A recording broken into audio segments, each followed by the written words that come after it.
bienvenue sur jean-pierre-villette.com. Je vous propose un nouveau tutoriel sur EBP Compta OpenLine sur comment comptabiliser les prélèvements et les cotisations d'un entrepreneur individuel.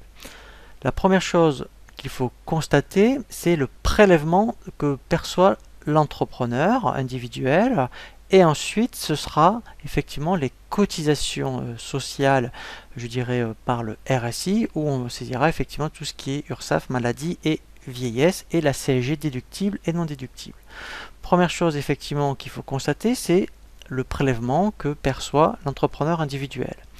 Donc si on prend un exemple, au mois de janvier 2014, eh bien l'entrepreneur individuel va percevoir, admettons, 2000 €. Dans ce cas-là, directement au niveau de la banque, eh bien vous allez utiliser ce qu'on appelle le compte 108, qui est compte de l'exploitant. Voilà, et directement au débit, vous saisirez 2000 € en contrepartie effectivement du 512. Donc ça, en fait, c'est le prélèvement. Ensuite, effectivement, il faut constater, donc quand vous avez les bordereaux du RSI, eh bien, effectivement, on va constater toutes les cotisations. Donc, on va faire deux exemples. Donc, effectivement, si vous êtes entrepreneur individuel, mais dans une activité de service, vous serez au décaissement-encaissement. Donc, en principe, effectivement, vous allez saisir, je dirais, vos cotisations que lorsque vous faites les règlements. Voilà. Alors que si vous êtes dans une activité plutôt commerciale, vous pouvez très bien saisir, je dirais, le bordereau du RSI et passer le règlement un peu plus tard. Il y a juste une variante. Mais on peut faire quand même les deux cas de figure. Ensuite, moi je vous conseille d'aller dans le journal d'OD. Et ensuite, effectivement, quand vous avez le bordereau du RSI, eh bien, on va constater dans un premier temps tout ce qui concerne, admettons, les cotisations URSSAF. Donc ça sera du 646. Voilà. Donc là, en fait, il faut toutes les créer. Donc, admettons, on va créer, par exemple, le 646.3. Voilà, on peut très bien l'appeler tout ce qui est cotisation, admettons. Voilà, alors on va l'appeler cotisation sécurité sociale. Alors je précise bien, c'est bien le RSI, hein, vous ne dépendez pas du régime général voilà, de sécurité sociale. Donc là, mettons, si vous en aviez pour 200 €, mettons, donc là c'est au trimestre, hein, par exemple, voilà. Ensuite, on va constater la maladie. Donc là, en fait, il faudrait créer un compte qui serait le 646, par exemple, 1. Voilà, donc il n'existe pas, je fais ajouter.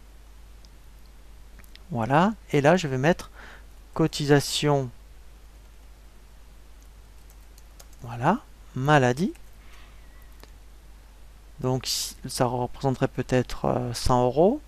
Ensuite, vous allez avoir la vieillesse. Donc là, mettons, ça pourrait être un 646.2. Voilà, donc je fais ajouter. Voilà, là je mets cotisation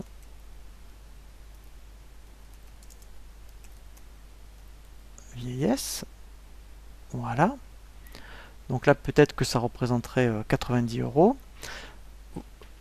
Voilà, donc après effectivement vous allez avoir ce qu'on appelle la CSG déductible et la CSG non déductible. Donc la CSG déductible, donc comme son nom l'indique, elle est déductible de votre revenu d'activité. Donc là il faudra la passer dans un compte 637, pourquoi pas 810. Voilà, donc là vous faites ajouter et là vous mettez CSG déductible. Voilà. Donc là, peut-être que ça va représenter 40 €. Et ensuite, effectivement, vous allez avoir la CSG non déductible. Donc, comme son nom l'indique, c'est que vous ne pouvez pas la déduire du revenu de votre activité. Elle va passer par le compte 108. Voilà. Donc là, effectivement, on va le mettre ici, au début. Donc peut-être que ça représenterait 30 €. Voilà, et éventuellement, alors après effectivement vous pouvez avoir ce qu'on appelle la formation.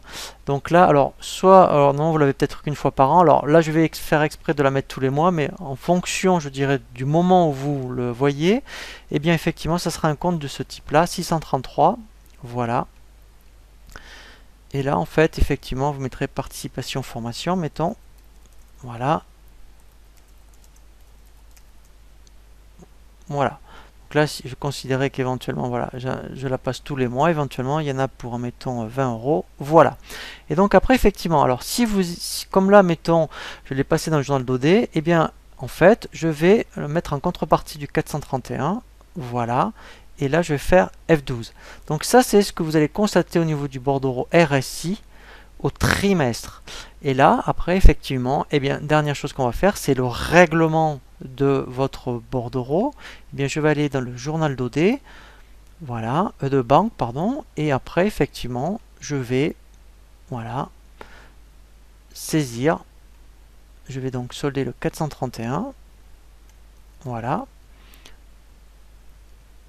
pour 480 euros, voilà, et donc au profit de la banque. Voilà, donc là, voilà comment on enregistre, je dirais, les prélèvements et cotisations d'un entrepreneur individuel. Je vous dis à très bientôt sur jeanpierreviette.com pour un nouveau tuto.